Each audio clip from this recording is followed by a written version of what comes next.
Alright, we're gonna try this again. Hopefully the video quality is gonna be better this time. Get somebody in here and let me know if the pixels are bad on it. If it is, I'll go ahead and shut the live and figure something else out. But we'll do a little introduction on the bait tank that I've got. And I've got some parts in ordered, already put some of them on. And I figured, hey, I might as well do it live. I got a lot of people asking about my bait tank. What's up, Daddy G?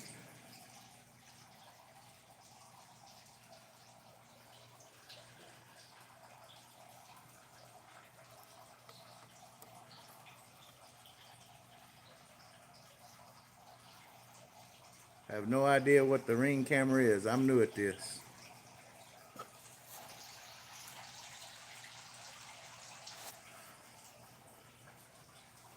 Oh, you talking about my doorbell camera, huh?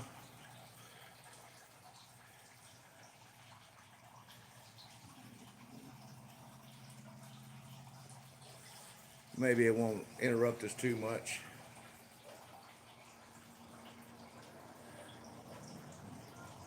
Daddy G, you gotta dang work, you know, pay for them fishing trips. Supplies, and all that stuff's getting crazy and irate.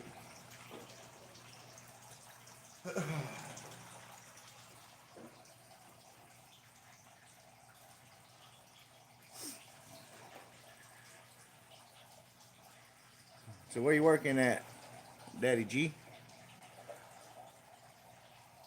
What do you do for a living?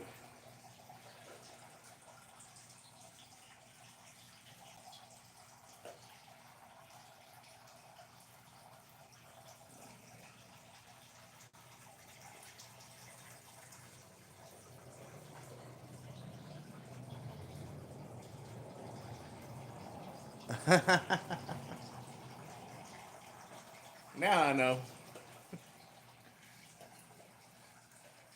Took me a second.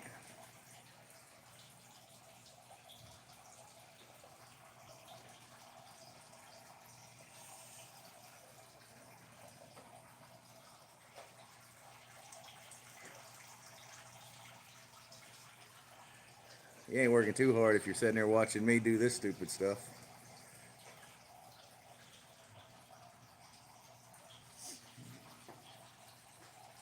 But then again, I got nothing better to do.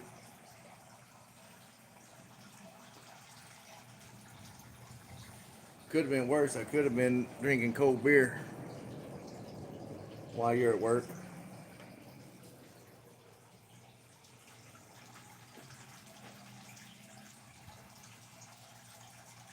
Yeah, I got everything painted up.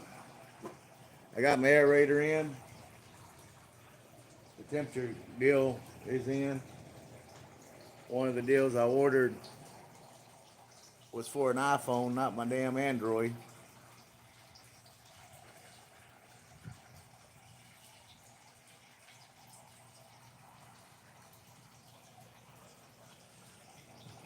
Bad leak, making a hell of a mess.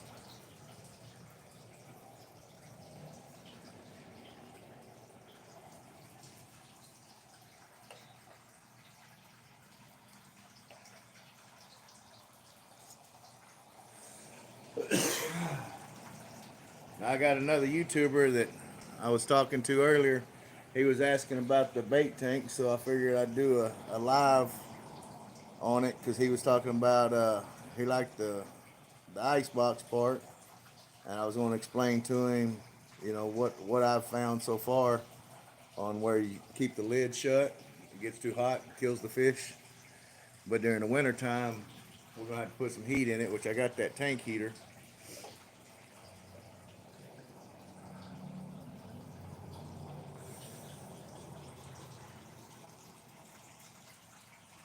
So I'm gonna go ahead and just do an introduction here on what we got going. You can watch me work for once. Basically what I got here is it's an old ice cooler that you see outside the convenience stores. Usually got the compressor and all up here. Sets on it, keeps it cold. Just grab the ice bags out of it. I bought it down south.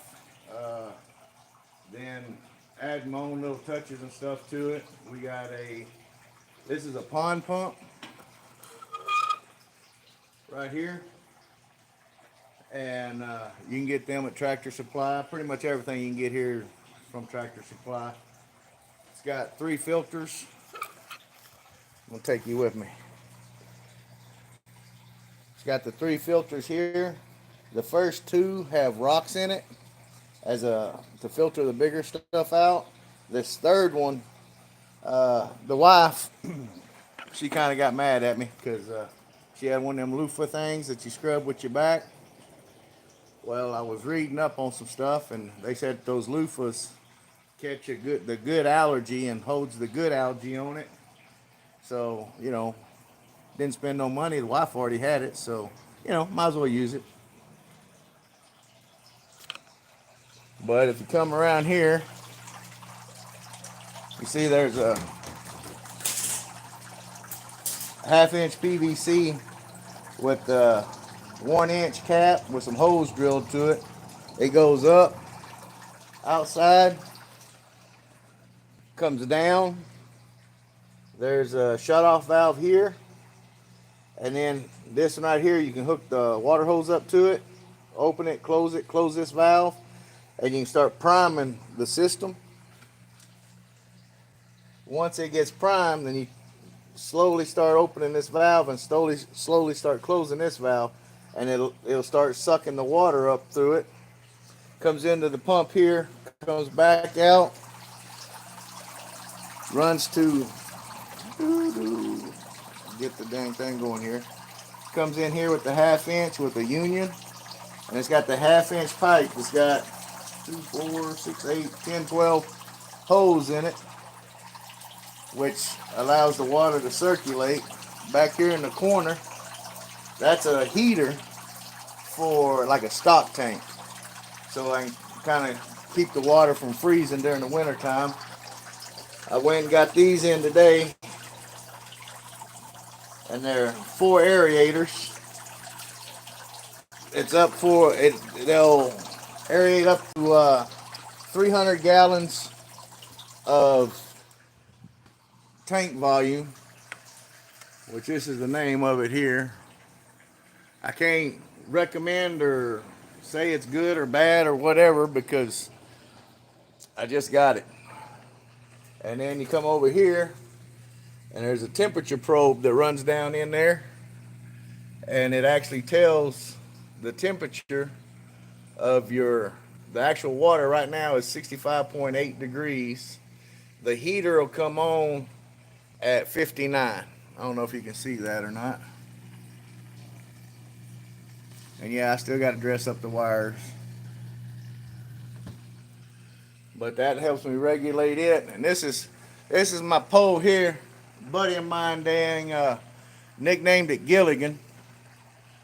I bought it as a gag for my cousin. He can't catch a fish to save his life.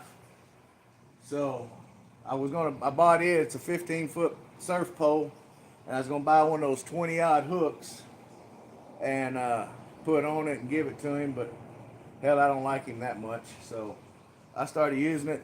A buddy of mine, Daddy G, probably is his name, named it Gilligan. For some of y'all older people like him, I'm not as old as he is. He's antique. When you watch the show Gilligan, he's got a big old long pole that he's casting out fishing. So that's how the name Gilligan come. If you keep this lid shut on this thing, the pump does create heat. And I have learned by trial and error that you put too much heat in it from the pump, your fish will die. And So we leave that open. Been leaving it open. I put some carp in it the couple weeks ago. These carp probably been in here about a month maybe, and we put a carp in there, and one of them decided to commit suicide. So sitting there talking with my buddy, and we was talking about putting up a wire mesh here, and that's what that on the ground here is. I was gonna put it on and kind of make some sort of, decent video. If it works, if it don't, then I apologize. We'll blame it on Michael. But I've already got everything, the holes already drilled and everything on it. That way y'all didn't sit here and watch me just damn drill holes.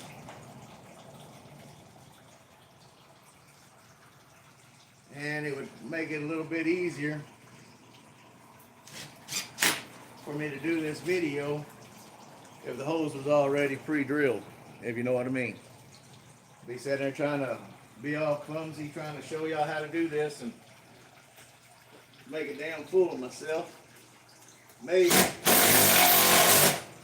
that and that stainless steel, that's kind of some hard stuff to be just trying to throw a self-tapping screw in. As you can see here, this was prior to it. Burnt the tip up on it. But once you get the hose done, then you can still use it. Waste not, want not. If you know what I mean. You got a lot of people that's got them big dollars, and they just go out and buy everything. Well, some of us ain't got big dollars, so we have to try to damn figure out a way to make it work. And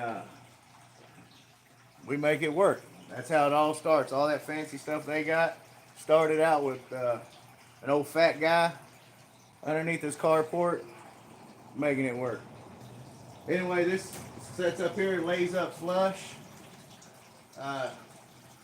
folds down easy.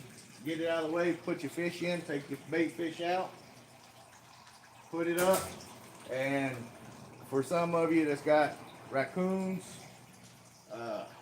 cats that want to chomp on your damn bait fish, sets up here. I was going to put a lock up here, but was like, well, ain't no sense in that. I got dogs, they usually let me know, so I'm pretty good there. But you can take and like I said earlier in the video here, if you kept it shut, it created too much heat. But now with it like that, I can lower it, and it still lets the heat come out. Or you can just set it up, either or. And that's pretty much it. I do use this stuff here. It's like 21 bucks online. It seems to work pretty good. It takes out, it's non-toxic to humans or pets, so that's always a benefit. You don't want to hurt your puppies. It removes chlorine, heavy metals, ammonia. It's supposed to relieve stress, promote healing, replaces the slime coat. But most of your bait fish aren't going to be in there that long.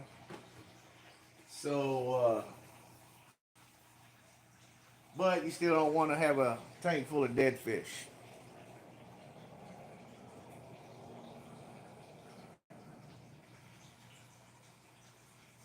And like I said, it's just going to be a short live. Just had to go a little longer than a short, so I figured I'd do a live. Maybe.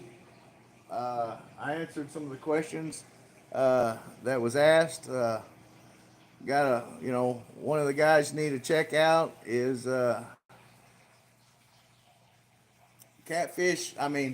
Skipjack Cindy's channel. No BS, man, they're hilarious. They like to have lots of fun while they do it. They do catch some big cats. Another one is Uncle Rudd's. He does the boat fishing. He does pretty good.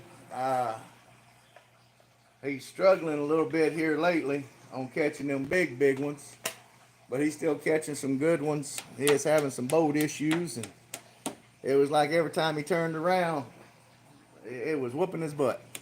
But we all know what they say about boats, you know, bust out another 1,000.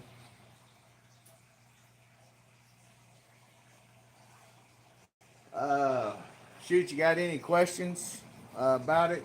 Hit me up. I'm gonna try to start going live a little more often. You can watch me probably stand there and watch the poles not move. Sometimes they do move. Uh, I'm always on everybody's lives. People ask about their setups and stuff like that. Uh, I don't recommend buying the high dollar stuff right off the bat. Now if you're a fisherman, you enjoy fishing, uh, then yeah, upgrade your equipment. You know, I'm not going to say you catch bigger fish or better fish or more fish. It just makes it easier. Uh, I've got sitting here little ugly sticks I've had for years, and they got the little 33s on them. I started and I upgraded a little bit. I went to the Berkeley's big game rods with the 808 and the 888. For beginners or just to see if you like fishing, man, perfect rod. Those will pull in pretty much anything that you got. Run 30-pound test. I do run the circle hooks because I'm lazy. I'm not going to jump up and run around trying to catch every fish in the lake. They got to hit it, take it, and they really want it. Now I'm running, I run black lights, the green and orange rods. I got the Hellcats. I got some Uncle Lou's. I got some slime cats. Uh, I still run. I got an 808 on an ugly stick. That thing catches carp great. No ifs, no ands, buts. Nice, easy cast. You can pretty much set it exactly where you want it. My opinion. Which, that's just my opinion. But that's the bait tank. That's my 2 cents. Uh, I catch and release. Uh, I had a fish fry Saturday, so I am going to have to catch and keep. If I've got fish in the freezer, I don't just keep stocking it and it just go bad, So, catch it, fry it up. Uh, it's not hard, fry fish. It's not a bad thing to catch and release. It's not a bad thing to catch and keep.